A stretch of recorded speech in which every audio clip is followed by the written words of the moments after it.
তিউনিসিয়ার বিপক্ষে মাঠে নামছে ব্রাজিল। 5 বারের বিশ্ব চ্যাম্পিয়নরা যে কোনো মূল্যে এই ম্যাচে তুলে নিতে চায় জয়। নিজেদের ট্যাকটিক্সে উড়িয়ে দিতে চায় প্রতিপক্ষকে। তাই কার্লো আনচেলত্তি এই ম্যাচে নামাচ্ছে দুর্বার এক একাদশ। যে কোনো একাদশের লক্ষণ থেকে মধ্যমাঠ প্রতিটি পজিশনে থাকছে চমক। জাদুকর কার্লো আনচেলত্তির চমক জায়গা নিয়ে সেই একাদশ কেমন হচ্ছে তা নিয়ে জানবো রিপোর্টে।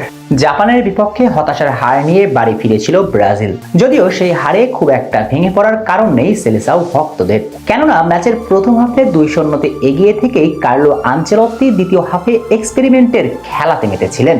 ভিনিসিয়াস সহ দলের গুরুত্বপূর্ণ সব খেলোয়াড়দের তুলে নেন, সেই সুযোগটাই কাজে লাগিয়েছিল জাপান। কিন্তু ভিনিসিয়াসদের যদি মাঠে রাখতেন, হয়তো হারের বদলে বড় জয় নিয়ে মাঠ ছাড়তে পারত সেলেসাওরা। তবুও হার তো হারি, বেদনা তো বুকের মাঝে থেকেই যায়। সেই বেদনা মুছতে এবার মাঠে নামছে 5 বারের বিশ্ব চ্যাম্পিয়নরা।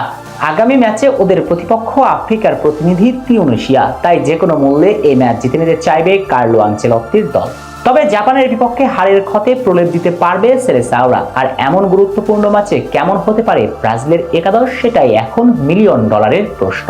চলুন সে প্রশ্নের উত্তরটা খোঁজা যাক। এই ম্যাচে নিশ্চিত করেই গোলবারে থাকছেন না লিভারপুলের গোলকিপার এলিসন বেকার। তাতে অবশ্য কপাল খুলতে পারে সাবেক ম্যান সিটি গোলকিপার এডারসনের। যদিও হুগো সোজা ও বেন্তের মতো গোলকিপার আছে ব্রাজিল বসের হাতে, তবুও তিউনিসিয়ার বিপক্ষে ঝুঁকি নিতে চাইবেন না কার্লো। অভিজ্ঞতার উপরেই রাখতে চাইবেন ভরসা। ডিফেন্স এরিয়াতে সেন্টার ব্যাকে থাকছেন রিয়াল মাদ্রিদের নিজের স্বরূপে ফিরে আসা এডার মিলিটাও, তার সঙ্গে পিএসজি ক্যাপ্টেন মার্কিনাস। ফুল ব্যাকে রোমাতে স্কাই ফ্লাইং করা ওয়েসলির সঙ্গে লুইস হেনরিক হতে পারেন ভরসা।